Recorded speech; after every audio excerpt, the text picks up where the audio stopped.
Atos 5:3. Disse então Pedro: Ananias, por que encheu Satanás o teu coração, para que mentisses ao Espírito Santo e retivesses a parte do preço do terreno? O que está escrito na palavra de Deus é para nosso ensino. É para que possamos saber como Deus age, como Deus é, como Satanás também nos tenta, como nós somos naturalmente sem a graça de Deus, como podemos ter a graça de Deus, etc.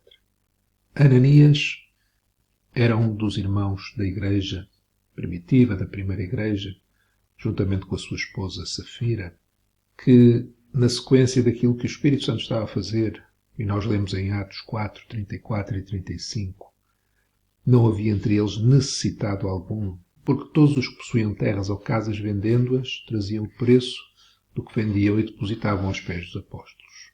E se repartia a qualquer um que tivesse necessidade. Este era o ambiente que estava a ser vivido na igreja, na primeira igreja. E Ananias e Safira, eles quiseram também vender um terreno que tinham. Só que não trouxeram o preço do terreno. O que eles depositaram aos pés dos apóstolos foi parte desse preço que eles combinaram entre si dar.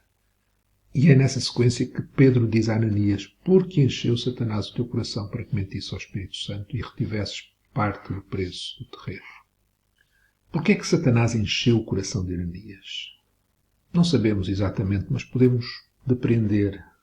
Talvez Ananias ele não estivesse consciente da presença de Deus. Ele não estava cheio do Espírito Santo. Ele não amava Jesus com todo o seu coração. O seu coração estava cheio não de Deus, do Espírito Santo, de Jesus, mas de outras coisas. Porquê é que Ananias mentiu ao Espírito Santo? Porque se o seu coração não tinha a verdade, não estava cheio de Deus, da sua presença, ele foi enganado por Satanás. Provavelmente Ananias estava preocupado com a sua imagem, em agradar aos homens. Provavelmente Ananias não tinha a noção clara que Deus vê todas as coisas. E não tendo a noção de que Deus vê todas as coisas, achava que provavelmente Deus, na sua graça, não ia considerar aquilo que ele estava a fazer como muito grave e ia perdoá-lo. Porquê é que Ananias reteve parte do preço? Ficou com parte do preço do terreno? Provavelmente porque para ele, estando enganado no seu coração por Satanás, os bens materiais tinham mais valor do que Deus. Os bens materiais tinham mais valor do que as promessas de Deus. Os bens materiais eram no que ele colocava a sua confiança, eram o seu ídolo. Deus quer que nós sejamos e quer nos fazer como não Ananias, mas Barnabé, que lemos nos versos 36 e 37. Então José, cognominado pelos apóstolos Barnabé, quer dizer filho de consolação, levita, natural de Chipre, possuindo um campo, vendeu, trouxe o preço e o depositou aos pés dos apóstolos.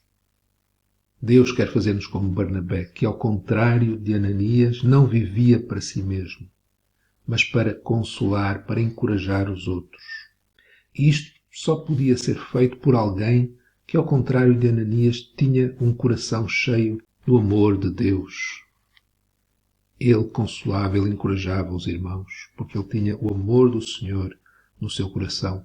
O Senhor era tudo para ele.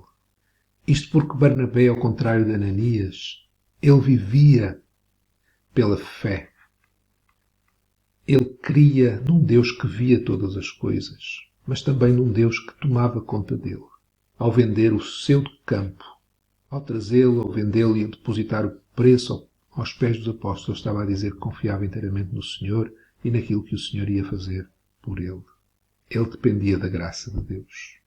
E ele fez isto porque, ao contrário de Ananias, Barnabé era um homem que tinha a sua esperança na promessa de bens futuros.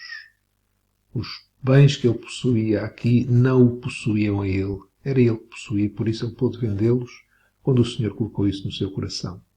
A sua esperança estava na promessa dos bens futuros, de uma eternidade na presença de Deus.